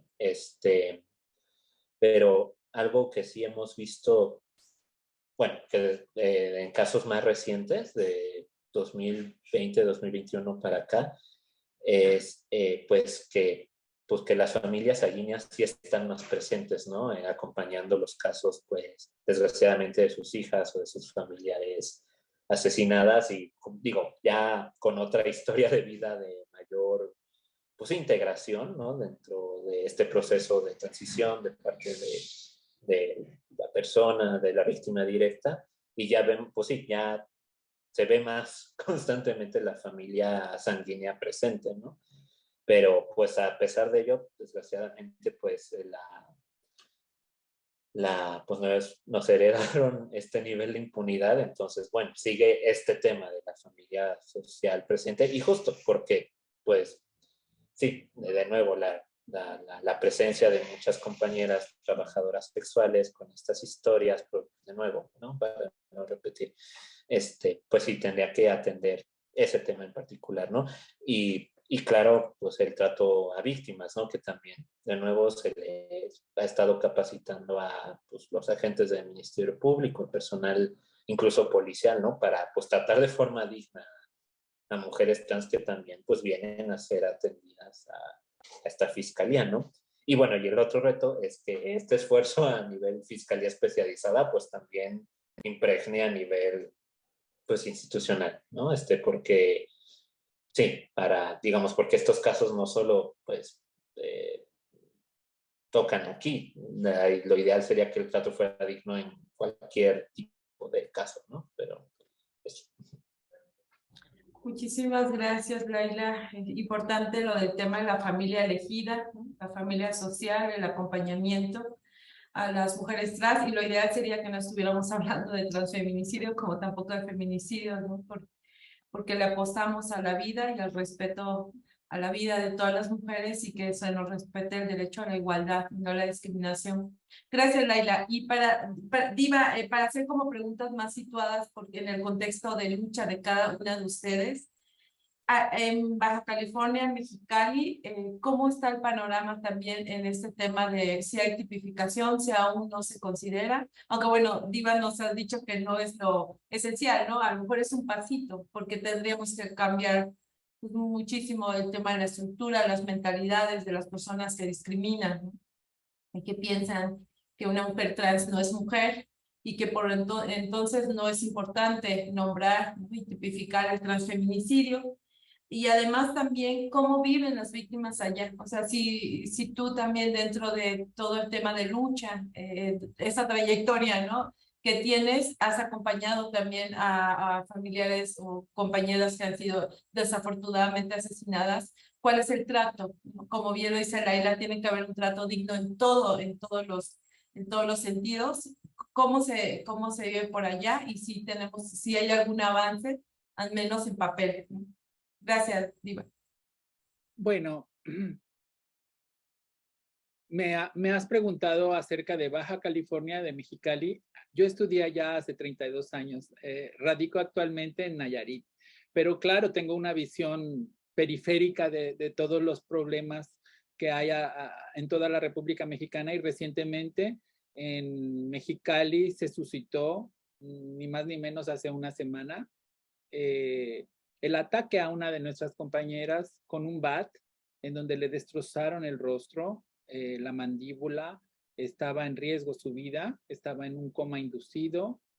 Y esto pues solamente no me pondría yo a darte cifras exactas, pero es la visión o la mejor muestra de que siguen ocurriendo a diario asesinatos, y que justamente es la impunidad que dice Laila la que nos... ¿De qué sirve que tipificáramos o de que existan leyes en contra o que se haga punible una situación así, si de todas formas, como dije anteriormente, el Estado se vuelve cómplice del homicida?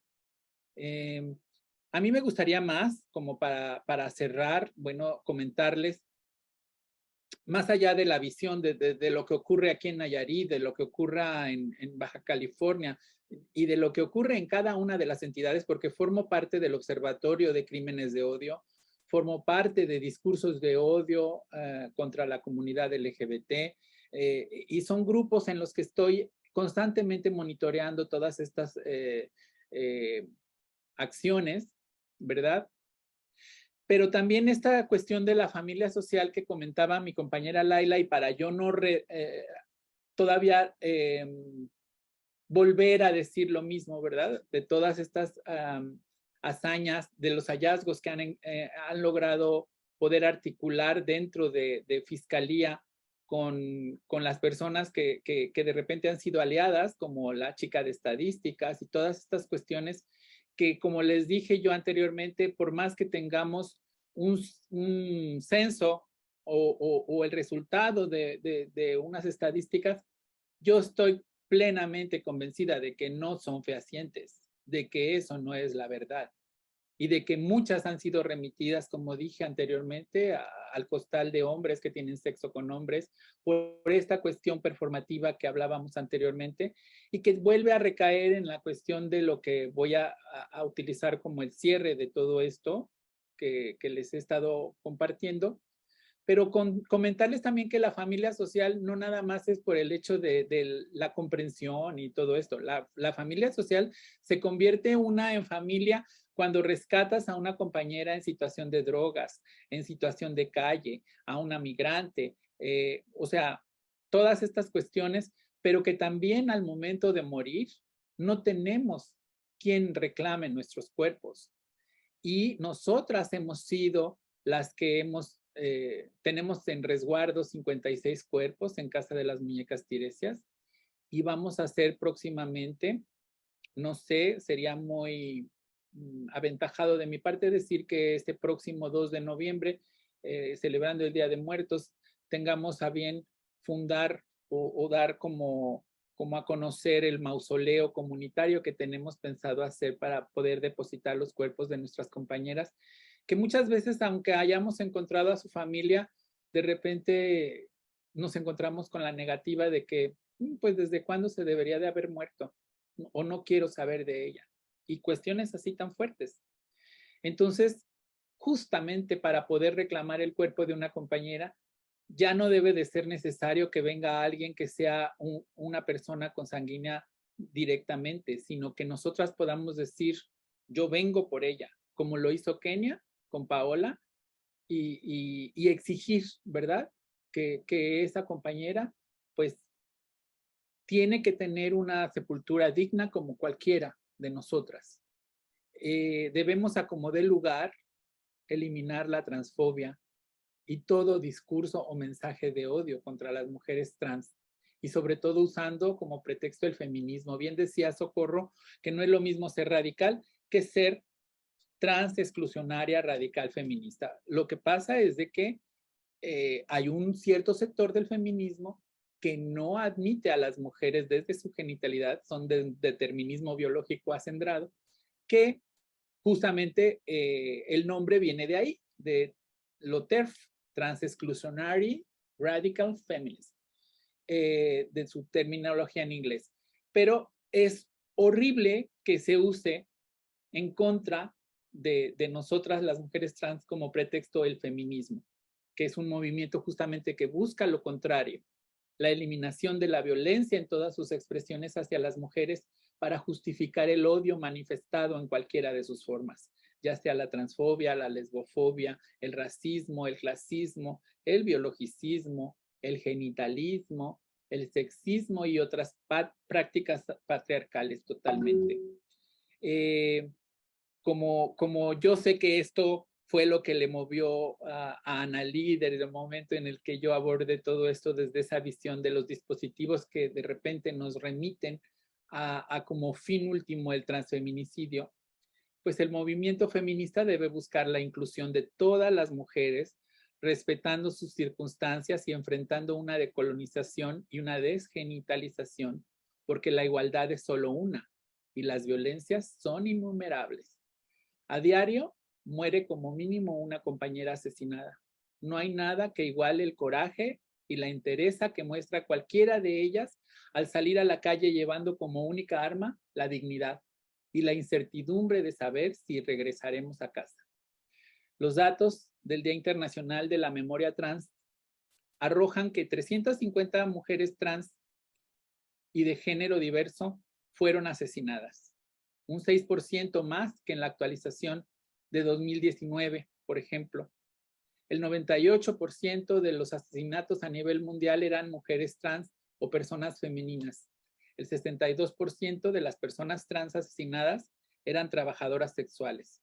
Las personas afrodescendientes constituyen un 79% de las 28 personas trans asesinadas en Estados Unidos y 11 personas trans asesinadas en Europa. El 50% eran migrantes.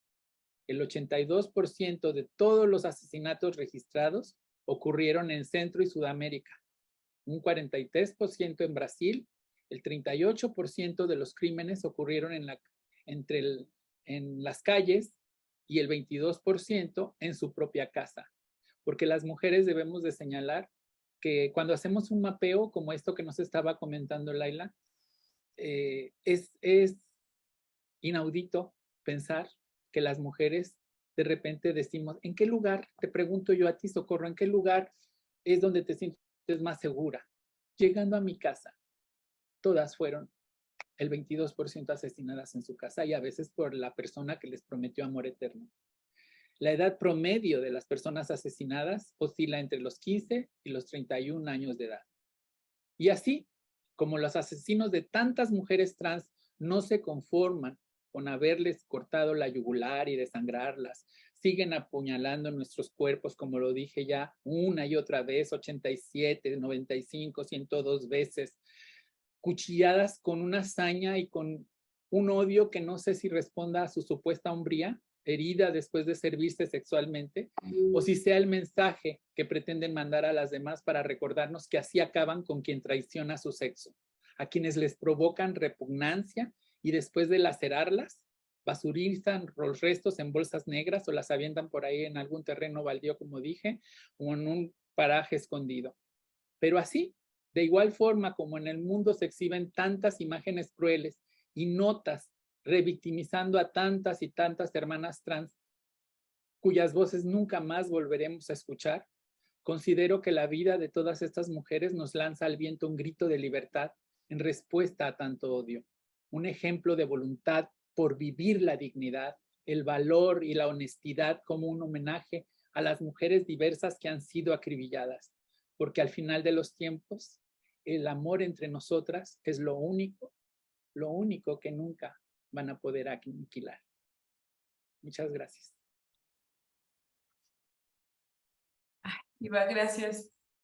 Muchísimas gracias porque me conmueve toda esta parte y sí es muy fuerte lo que está pasando y te agradezco muchísimo estas palabras y que finalmente el amor es lo único que nos va a salvar. Pues ha sido un conversatorio muy bonito. Agradecemos, vamos a cerrar, vamos a ir cerrando ya. Creo que hay avances, pero también, como dice Diva, no son suficientes, ¿no? No son suficientes para garantizar la vida hasta este momento, con todos esos datos que ya nos has, las cifras que nos has dicho.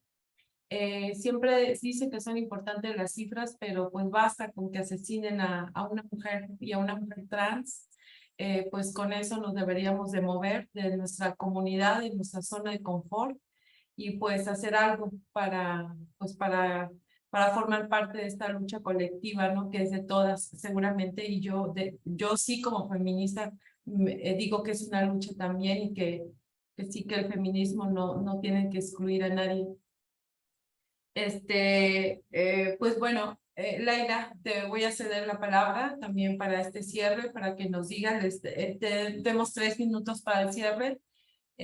Ya con todo eso que nos han hablado, creo que se han tocado puntos importantes sobre la tipificación, sobre el acompañamiento, sobre lo que se ha hecho en la Fiscalía, que por cierto, saludo el nombramiento de la fiscal Brenda Luzán, saludos a todos ya en la Fiscalía. Enhorabuena, siempre porque están aquí en la Ciudad de México, creo que sí se está avanzando en el tema de acceso a la justicia, creo que es un gran aliciente para todas. ¿Qué nos podrías decir, Laila? ¿Cuáles son los retos, ¿no?, que tenemos ahora? No solo es tipificar, pero ¿cuáles serían básicamente los retos y las demandas de la comunidad trans, ¿no?, de mujeres trans, pero en el tema de transfeminicidio, ¿qué nos hace falta? O quizás si no quieres quitar la palabra transfeminicidio y hablar en aspectos generales para una mayor igualdad para las mujeres trans. Sí, pues no sé, un poco ahorita lo mencionaba la compañera Diva, ¿no?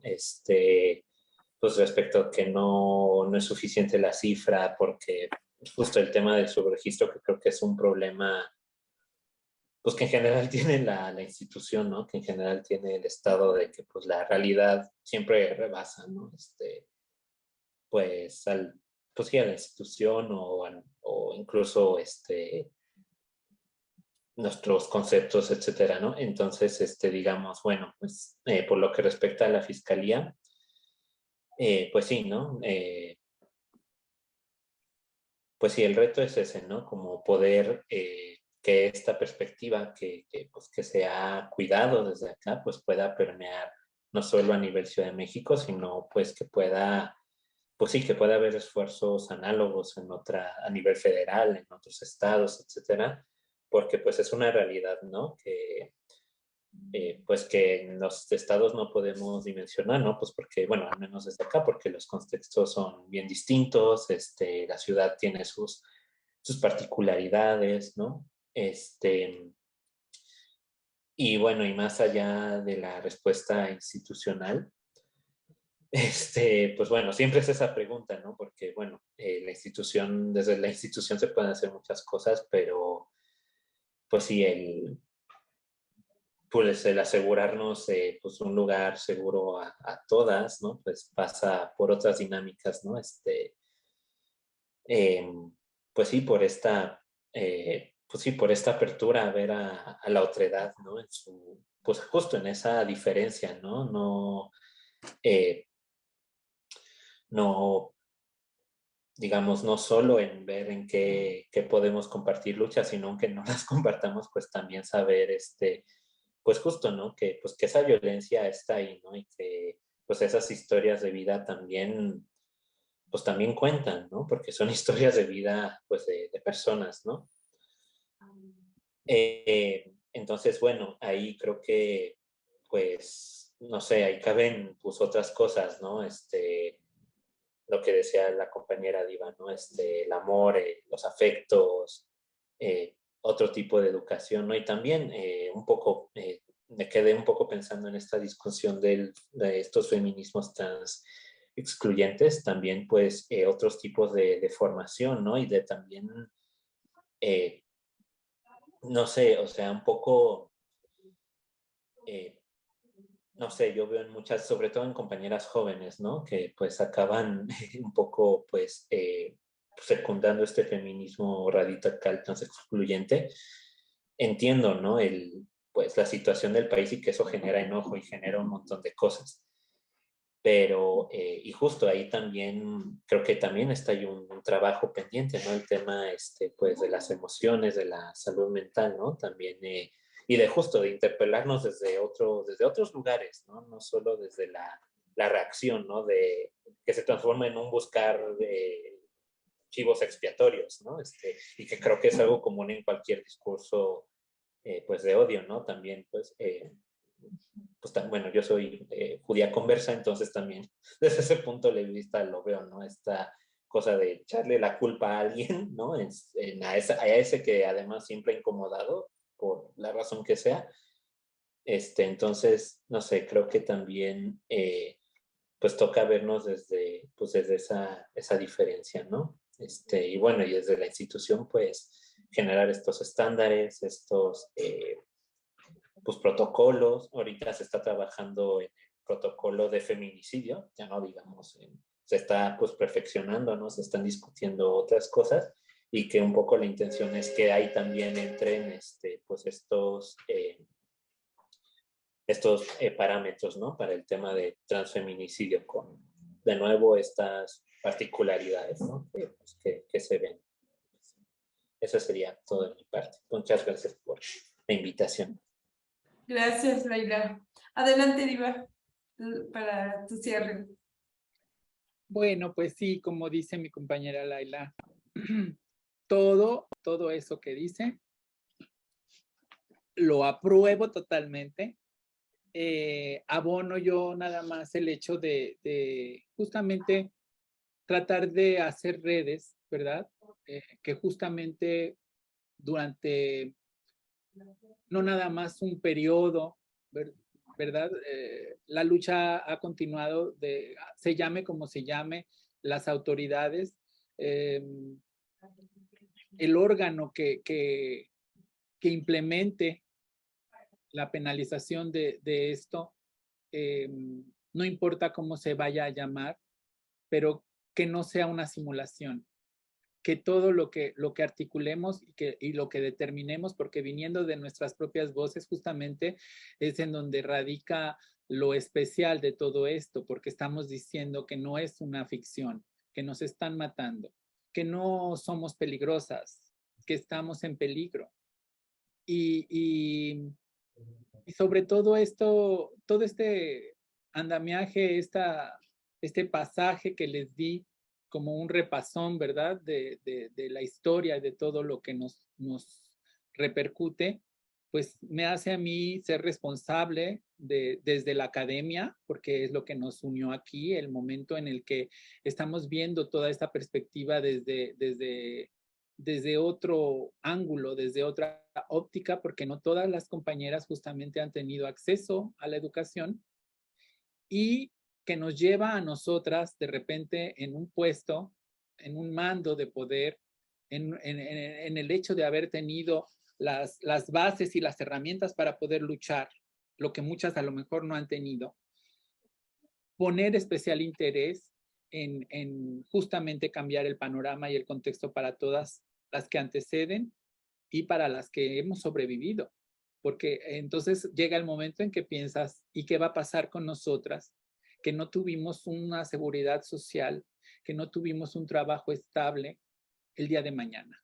Porque nuestro discurso, el discurso biomédico, nuestras vidas están reguladas por la necropolítica y por la biopolítica, como ya lo había yo mencionado a Foucault irremediablemente, y al estar medicalizadas por hormonas, por VIH, por múltiples situaciones, vivimos ancladas a una rigurosidad y a una supremacía de lo masculino, inevitablemente, que justamente yo analizaba hace algún tiempo y yo decía, bueno, ¿cómo si una compañera tiene una expresión de género totalmente masculina? De repente nada más cuando le conviene estar en un evento feminista, dice ser mujer, y cuando no es un hombre trans y quiere ser mencionado como un hombre. Entonces ahí digo yo, ¿en qué momento pierde una privilegios que tenía para convertirse en la mujer trans que siempre ha sido o que socialmente representa ante los ojos de los demás una mujer? ¿Y en qué momentos una mujer pierde todos los privilegios para ser ese hombre que representa y que le da tanto miedo, porque además ante los ojos de sus demás compañeras feministas va a ser o a resultar ser que se unió al patriarcado, ¿verdad? Que se unió al equipo malo. Entonces eso, pues debemos de ponerlo sobre la mesa y sobre todo dejarnos de todas estas etiquetas, porque debemos vivir un mundo sin género, un mundo sin etiquetas, porque la performatividad de cada quien y quien habita dentro de cada quien, solamente tú lo sabes. Un cerebro no tiene sexo. Un cerebro no es femenino ni es masculino, así como un hígado. Yo te podría decir, ¿tu hígado es femenino o masculino? Entonces, obviamente no tiene razón de ser el hecho de que tú pienses de una forma. Somos un constructo social y conforme lo que hayamos percibido que nos gusta, decimos, esto es lo que quiero. Y el respeto, justamente, ya lo decía Benito Juárez maravillosamente, el respeto al derecho ajeno es la conservación de los dientes.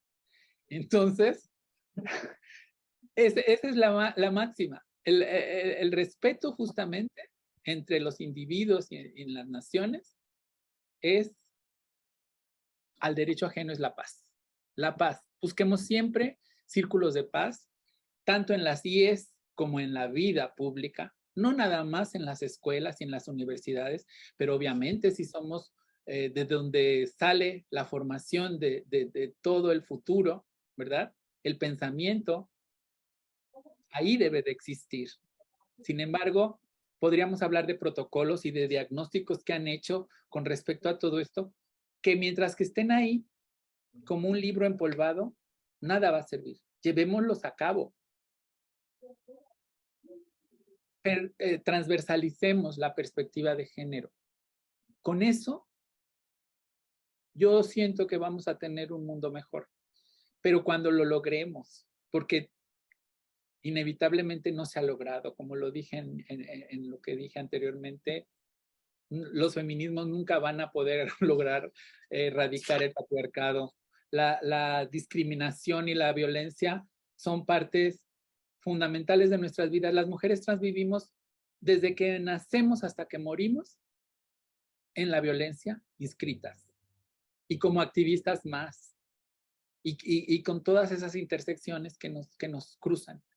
Entonces yo nada más agradezco este espacio por haberme permitido socializar, porque cada día conozco más amigas, más interesantes, más historias que me dan ganas de saber a fondo, como hoy que conozco a Laila, me hace sentir maravillosamente que ya tengo otra aliada y que en este mundo somos guerreras, no me gusta decirlo así porque pues al final es una lucha y somos las que batallamos y las que estamos ahí, pero que más bien debemos desde el intelecto y desde la conciencia hacer entrar en razón a la otredad, hacerles decirles que somos tan humanas como nos han deshumanizado y que somos tan amorosas como el amor que solamente nos va a poder rescatar, como dije.